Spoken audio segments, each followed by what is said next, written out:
OnePlus 11R versus Samsung Galaxy S21 FE has to be one of the most requested comparisons on our channel yet. And your wish is my command. I had actually taken these phones to Mobile World Congress in Barcelona and I decided to do a camera test while exploring the city for a day. So this is more of a real life practical camera test between these two phones. If you don't know me yet, I'm Ershad, you're watching Trakin English. Let the battle begin. So we started off our day by walking to the Masnou beach and the first shot that I took was of Pratik. So when you look at this portrait comparison shot between these two phones, there's not much telling the two apart until you pixel peep. So what I noticed is that the 11R does a very hard separation of the foreground and the background. It feels a little photoshopped if you ask me, and therefore when the edge detection misses, the cuts feel a little too hard. On the contrary, the S21 FE has a more natural soft drop off, but yes, the edges do look blurred. Also, another problem with the portrait on the S21 FE that you'll notice is that the reds on the skin are accentuated and therefore you get that red face effect. So I'd call this round a tie between the two phones and you can pick based on your preference. Next, I shot a 4K 60fps video using both the phones, and what I noticed is that Samsung shoots at a higher bitrate, therefore you get larger file sizes and sharper textures as well, which is a good thing. But Samsung's algorithm when you're shooting 4K video tends to oversaturate the colors a little too much. OnePlus keeps it slightly natural. And when you listen to the sound recording, what I particularly like about the 11R is that it cuts out the wind noise far better than what the S21 FE can. And I'm shooting with both the 11R and the S21 FE. You can see how the sand looks on both these phones. This is shooting at 4K 60fps. And I'm shooting with both the 11R and the S21 FE. You can see how the sand looks on both these phones. This is shooting at 4K 60fps. But when you switch over to the front camera, the S21 FE offers 4K 60fps video recording, where OnePlus tops out at 1080p 30fps. And when you shoot against the light and you have the stabilizer on, just take a look at the results. The S21 FE ends up humiliating the 11R here. It's just there for you to see. Now, if you've come this far, it'd be great if you can support our work and hit that subscribe button. So the next set of samples that I took is to check the color science of both these phones, and what I noticed is that both get it quite wrong. For example, OnePlus makes it too warm and the sand's color has turned completely red, and Samsung on the other hand makes the sky a little too blue. It wasn't this blue at all. But there's one thing that I noticed when I cropped in 100%, and that is the OnePlus 11R's IMX 890 sensor captures much sharper details compared to Samsung's 12 megapixel camera. Now when I switched to the ultra wide and took a shot with both the phones, both of these get the color science consistency completely wrong. There's a clear color shift that is visible out here. But the 11R is particularly worse off compared to Samsung because Samsung does it better at one other scenario, and I'll come to that in a bit. But another thing to notice out here is the S21 FE actually uses a larger 12 megapixel camera for the ultra wide, and therefore you get slightly sharper textures compared to the 810p unit on the OnePlus 11R. Moreover, Samsung uses a proper telephoto camera, which is a 3x telephoto zoom, which is not available on the OnePlus 11R. When you look at it camera setup wise, Samsung is more versatile compared to OnePlus 11R. Now coming to selfies, Samsung has a larger 32 megapixel front camera and a wider aperture as well. And therefore the drop off that you see, the bokeh that you see, the natural bokeh is much better compared to OnePlus 11R. However, when you look at the skin tones, both are generally warm, but the reds in your skin are far more highlighted on the OnePlus 11R compared to the S21 FE. Switching to portrait once again, I prefer the Samsung primarily because the drop-off again looks very natural. Finally, while we were waiting for our train to head to Barcelona city center, I took this ultra-wide angle sample. And what I noticed is that, of course, the S21 FE has a wider field of view, and yet the barrel distortion correction is much better. Basically, what that means is that in an ultra-wide angle camera, the edges tend to be rounded and the software algorithm needs to correct it. That is done better on Samsung compared to OnePlus. Finally, we reached the beautiful Arc de Triomphe monument, or the gateway of India of Barcelona.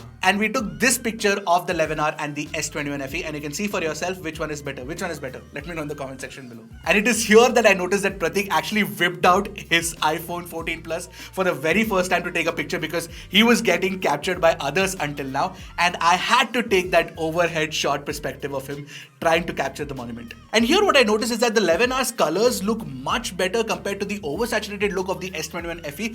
which is what I noticed with both these cameras. They tend to be kind of inconsistent when you're shooting. Sometimes they capture good colors, but when HDR is involved, the colors sort of go for a toss. That's something that you have to keep in mind. But in this picture, I'll also urge you to take a look at the corners of the photo. The 890 offers much better sharpness compared to the Samsung. Now we took a bus to head to Park Guell, and inside I shot a time-lapse video. What I noticed is that Samsung shoots at a higher bitrate and therefore the quality is slightly better too. And once you enter Park Guell, the view of the city is absolutely beautiful.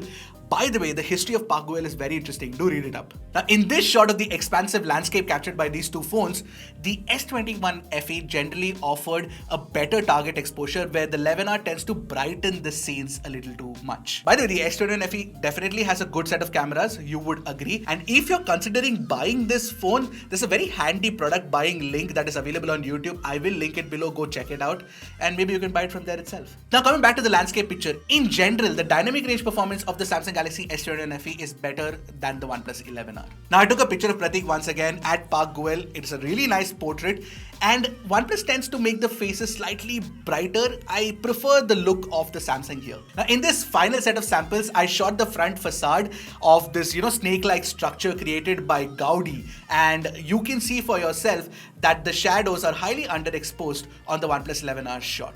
But one thing to notice is that the 11R is a very new phone. The S21 FE has had many share of updates, and therefore the 11R could become better with updates, but then we'll have to wait and watch if actually OnePlus improves it. By this time we were famished, so we headed to La Boqueria market to get some food for ourselves. And in this market, you'll see a lot of mixed lighting scenarios, so it is perfect for taking some samples. And the moment you check the samples, you will notice that the S21 FE has a better target exposure and better white balance correction too. Even if you look at the bright spots of light, the highlight correction is better on the S21 FE, again proving that the dynamic range performance is slightly better compared to OnePlus 11R. And when I switched to the ultra-wide angle camera, this time the S21 FE got the color science consistency right, and this is exactly what I was talking about. The 11R missed it once again. Also, on this specific ultra-wide angle shot, you can again see the wider field of view and sharper texture on the S21 FE compared to the 11R. Now, we had done some eating and some shopping, and it was time to head back home. The right time to take some low light shots. So we were waiting for our tram, and from there we could see the Diagonal Mars shopping center,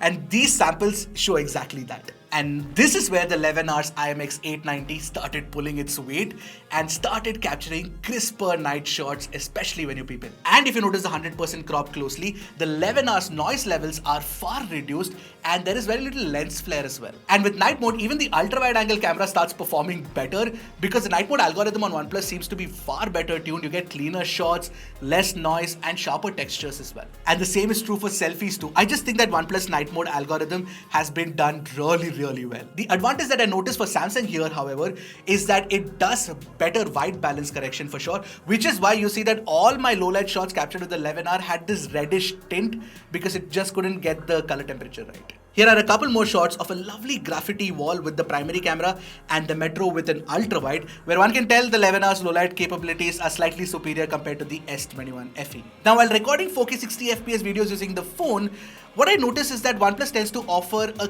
cleaner, noise-free footage, but then it tends to offer a very high contrast footage as well, where S21 FE goes for a brighter exposure and creating a lot of lens flare, lens dust, reflections, all of those, you can see that very clearly.